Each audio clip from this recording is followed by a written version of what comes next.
अब हम पढ़ेंगे इलेक्ट्रॉनिक कॉन्फ़िगरेशन के बारे में डी ब्लॉक एलिमेंट्स के अंदर।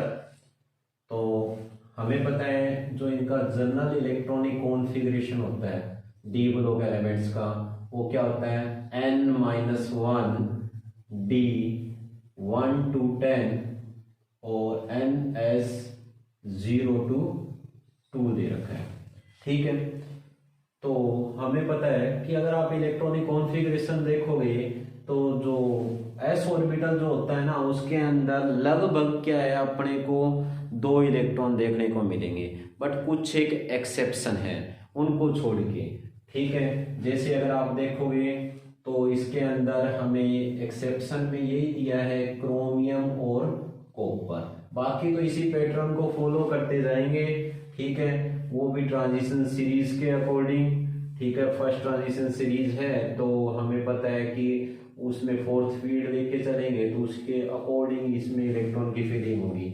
जैसे आप ये समझ लो, इसमें दिया है अगर आपसे फर्स्ट ट्रांजिशन सीरीज की बात की जाए, फर्स्ट ट्रांजिशन सीरीज के अंदर हमें पता है ये फोर्थ फील्ड से शुरू होगी, तो यहाँ n की वैल्यू 4 रखेंगे तो ये 3d, यानी इसमें इलेक्ट्रॉन्स की फीलिंग क्या है 1 से 10 तक चलेगी, और n की वैल्यू यहाँ पे 4 है तो s की वैल्यू क्या है 0 से 2 तक चेंज होती जाएगी।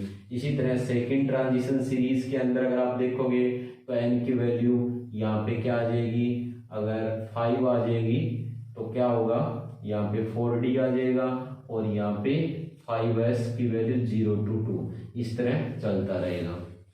ठीक है, तो जैसे जैसे एटॉमिक नंबर बढ़ेगा इलेक्ट्रॉन्स की फीलिंग कंटिन्यूसली क्या होती जाएगी डी ऑर्बिटल के अंदर होती जाएगी। तो इसके अंदर जो हमें ज्यादातर एक्सेप्शन देखने को मिलेगा वो किसमें मिलेगा, क्रोमियम और कॉपर के अंदर। क्रोमियम और कॉपर का जो हम इलेक्ट्रॉनिक कॉन्फ़िगरेशन देखेंगे तो हमें पता है कि जो क्रोमियम है उसका एटॉमिक नंबर होता है 24 और इसका जो एटॉमिक नंबर होता है वो होता है 29।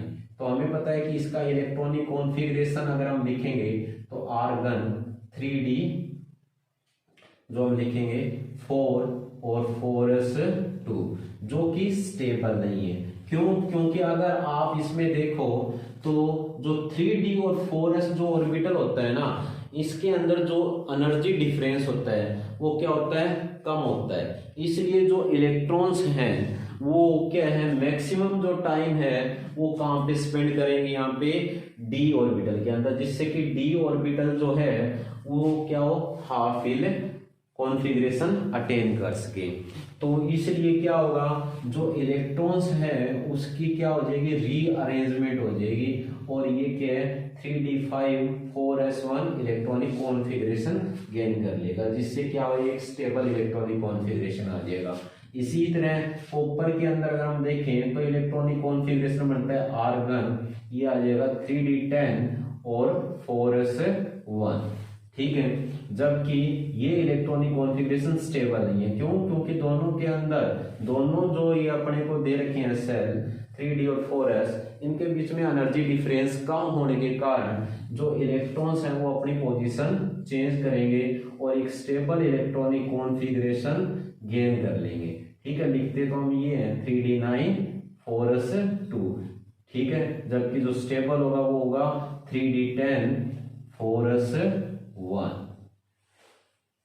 ठीक है, तो ये अपने को इलेक्ट्रॉनिक कॉन्फ़िगरेशन दी है। फिर भी कुछ एक एक्सेप्शन है जिसमें s में जो इलेक्ट्रॉन है वो अपने को कुछ ऑर्बिटल के अंदर, और जैसे इसमें अपने को सिंगल दिखाई दे रहा है, इसमें दिखाई दे रहा है, इसी तरह अपने को मिलेगा किसमें, मोलिब्डेनम में मिलेगा और नायोबियम में मिलेगा। ठीक है, इसके अलावा एक आपको ध्यान रखना है, इनमें तो क्या है s ऑर्बिटल के अंदर क्या होगा 1 इलेक्ट्रॉन प्रेजेंट होगा, जबकि अगर हम देखें सिल्वर और गोल्ड ये भी इसी कैटेगरी के अंदर आएंगे, जिसमें s ऑर्बिटल में एक सिंगल इलेक्ट्रॉन प्रेजेंट होगा। इसी तरह अगर आप किसको देखें, पैलेडियम को देखें। ठीक है, पैलेडियम को देखेंगे तो इसके अंदर जो s ऑर्बिटल होता है उसमें 0 इलेक्ट्रॉन प्रेजेंट होता है। ठीक है, तो ये आपको ध्यान रखना है। ठीक है, जैसे निकल के नीचे आता है तो 5s0 इलेक्ट्रॉनिक कॉन्फ़िगरेशन देखने को मिलेगा। ठीक है, ये है इलेक्ट्रॉनिक कॉन्फ़िगरेशन के बारे में। उसके बाद अगर आप देखो तो इलेक्ट्रॉनिक कॉन्फ़िगरेशन में हमें और कुछ नहीं करना, ठीक है।